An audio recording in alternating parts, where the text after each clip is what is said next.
Tayo! Tara na! Tahimik ka! Lumuktik na! Let's go! Be careful.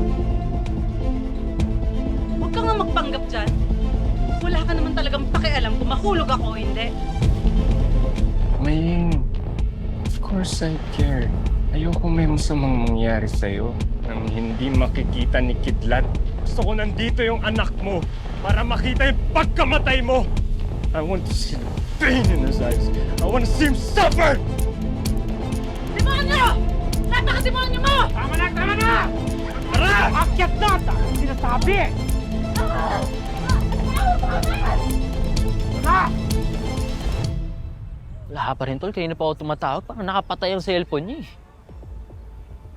Wala ring dalang cellphone yung si Ma'am. Dapat di na sila umaalis sa bahay. Alam naman nila nakalaya pa si Matos eh. Ano ba to? Nawawala si Jello. Ngayon naman si Maying at si Lady hindi makontak. Ano ba nangyayari? Anak, ano ba pwede natin gawin? Tatawagan ko yung contact sa mga polis para matulungan tayong hanapin si Maying, si Lady at si... Jello! Kidlat! Jello! Tol, kanina ka pa namin hinahanap. Nag-aalala si Lady sa'yo. Ano nangyari sa'yo? Nasaan sa ate, Lady? Asan siya? Wala sila. Umalis kasama ni Maying. Kanina pa namin sila hindi makontak eh. Dahil hawak sila ngayon ni Matos.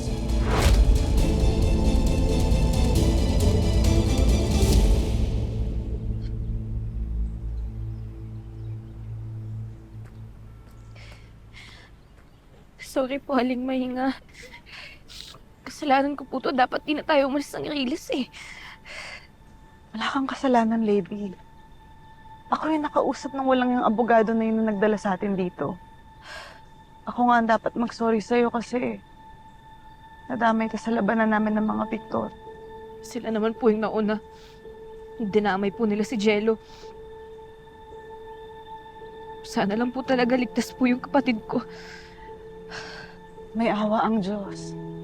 Ililigtas na si Jello at tayo dito. Naniniwala ako doon. Ayoko lang din po talaga na may mamatay pa po sa harap ko, Aling Maing. Katulad po nung nangyari kay Chelsea. Kaya kayo po, huwag kayo mamamatay ah. Huwag ka na umiyak, Lady. Baka mamaya makasama sa'yo yan. Wala na rin naman po akong pakialam sa sarili ko eh. Hoy, Matos! Kung gusto mong ilabas yung galit mo sa akin, magawin! Wag sa kapatid ko! Huwag kay Aling Maying! Lady, tumahimik ka nga. Huwag ka magsalita ng ganyan. Tagal na rin naman po akong handang mamatay eh! Talaga? Ha? Matos!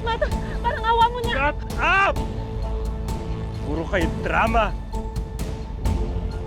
Ikaw, lady, hindi mo na kita tatapusin. Okay? Matagal ko tong pinagplanuhan at hindi ako papayag na ako lang ang makaka-appreciate nito. Gusto ko my audience because I want them to see how epic your deaths will be. Hawak sila ni Matos. Paano ko nakasigurado? Alam ko kasi Kasi... binigyan ko sila ng impormasyon Anong klase impormasyon? tungkol sa paghahanap ng lugar para sa mga madre. Kaya yung lalaki na nag-alok ng lugar na kasama nila, padala ni Matos yun. Tama. Walang iya ka. Binenta mo yung nanay ko! Patawarin niyo ako! Patawarin niyo ako! Naging desperado lang ako. Kailangan ko lang ng pera para mapagubol si ate. Kaya ako lumapit at naghingi ng tulong kay Matos. Hindi pwede mamatay si ate. Ayoko siyang mamatay! May sakit si Lady? May sakit po siya sa dugo. Mahirap po gamutin. Kailangan po ng malaking pera para sa transplant, para gumaling siya. Naintindihan namin ginagawa mo. Para sa kapatid mo. Kay Lady. Pero sana naman, dapat piliin mong tao kung anong klaseng tao kakausapin mo. Oo. Kasama ko si Matos. Kilala mo siya kung gaano siya kasama. Nakita mo ang ginagawa niya sa kumbeto, di ba? Mamamatay tao yun. Alam mo yun, di ba? Pinatay niya si Chelsea, andun ka, tol! Sorry, mali ako. Sorry. Pero tutulong ako para mabawi sila sa kamay nila Matos. Alam ko kung nasan sila. Nasaan? Si Lady! Hello, Lady! Okay ka lang, Lady? Lady! Your girlfriend can't come to the phone right now because she's all tied up. At least she's not dead yet. Nasaan ka, Matos? Nasa yung nanay ko, huwag mo silang nadamay dito! Pagkatapos ng ginawa mo sa mami ko, ha? Siyempre, damay sila.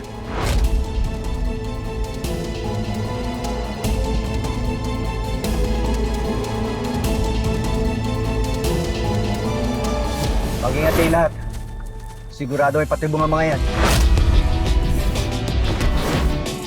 Huliin niyo sila! Yani, tama nga yung balita. Bulag ka na nga. Punta mo na sila, Lady Aling Maying! Ako na bahala dito! Gusto ko nandito yung anak mo para makita yung pagkamatay mo.